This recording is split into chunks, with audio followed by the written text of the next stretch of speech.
Kes 513 di Malaysia merujuk kepada rusuhan kaum pada 13 Mei 1969 di Kuala Lumpur yang menjadi salah satu peristiwa paling tragis dalam sejarah negara.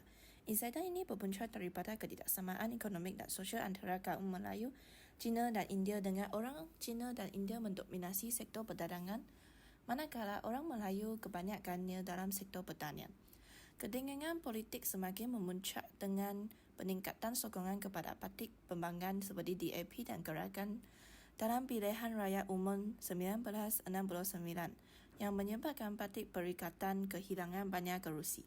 Selepas keputusan pilihan raya, perarakan kemenangan pembangkang dilihat sebagai provokasi mencetuskan perarakan balas oleh orang Melayu yang berakhir dengan kegenasan antara kaum. Rusuhan ini mengakibatkan kematian 196 orang, kecederaan beratus-ratus dan ribuan kehilangan tempat tinggal. Kerajaan mengisytiharkan darurat, mengenakan perintah berkurang dan mengerahkan tentara serta polis untuk mengawal keadaan.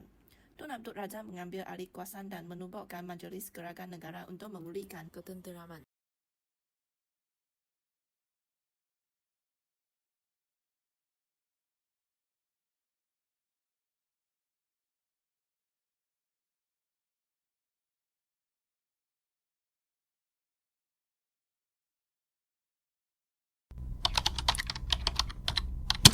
Salam sejahtera, nama saya Cintin Yela, wartawan dari Etika. Hari ini kami akan membincangkan bahawa apakah pandangan kalian tentang dasar ekonomi baru. Sekarang mari kita dengar apa yang dikatakan oleh tiga kumpulan etik utama.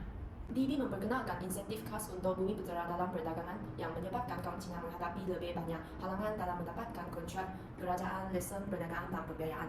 Pelaksanaan kuota terhadap kemasukan ke Universiti Awam dan pemberian beasiswa memberikan keutamaan kepada bumi putera, mengurangkan peluang pendidikan untuk pelajar Cina yang cemerlang. Pelaksanaan DB yang memberi keutamaan kepada bumi putera menyebabkan rasa tidak puas hati di kalangan kaum Cina yang merasa mereka didiskriminasi walaupun kaum Cina merupakan penyumbang penting kepada ekonomi negara.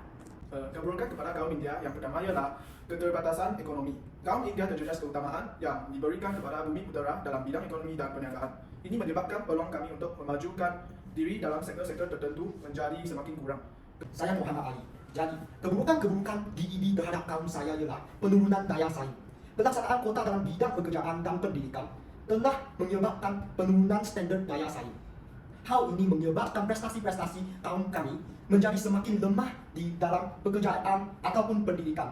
Selain itu, manfaat-manfaat DEB sering dirasai oleh golongan Melayu yang sudah berada dalam kedudukan yang baik.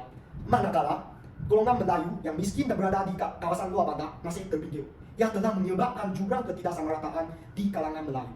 Akhir sekali, dengan arahnya keutamaan dan perlindungan daripada bantuan kerajaan, sesetengah orang Melayu telah terlalu bergantung kepada bantuan kerajaan yang telah mengurangkan motivasi mereka bekerja dengan keras dan bersaing secara kompetitif. Sekarang kami akan membincangkan soalan dua, yaitu bagaimana dasar ekonomi baru menjejaskan hubungan antara tiga pegangan.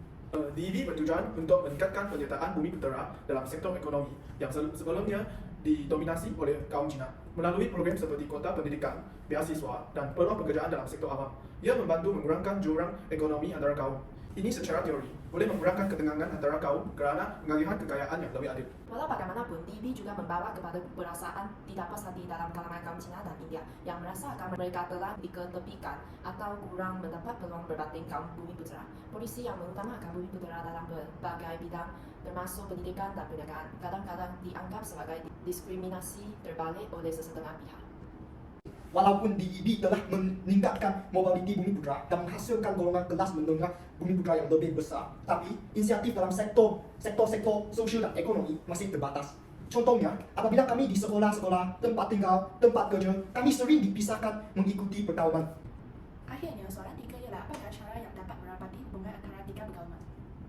Cara merapatkan hubungan antara tiga kaum ialah pendidikan multicultural, memperkenalkan kurikulum sekolah yang merangkumi sejarah, budaya dan tradisi semua kaum. Pendidikan multicultural dapat membantu pelajar memahami dan menghargai keberagaman budaya Malaysia. Cara yang kedua ialah media dan kempen kesedaran. Melancarkan kempen kesedaran melalui media yang mempromosikan kemahuan antara kaum. Ini termasuk filem, iklan dan program TV yang menunjukkan kerjasama dan persahabatan antara kaum. Pemimpin dari semua kaum harus bekerja sama dalam mempromosikan perpaduan dan menyelesaikan isu-isu perkauman. Mereka perlu menunjukkan komitmen terhadap keharmonian dan bertindak sebagai contoh yang baik kepada komuniti mereka. Dalam waktu pengundian, pemimpin-pemimpin juga tidak boleh menggunakan 3R seperti Royal Religion dengan resip.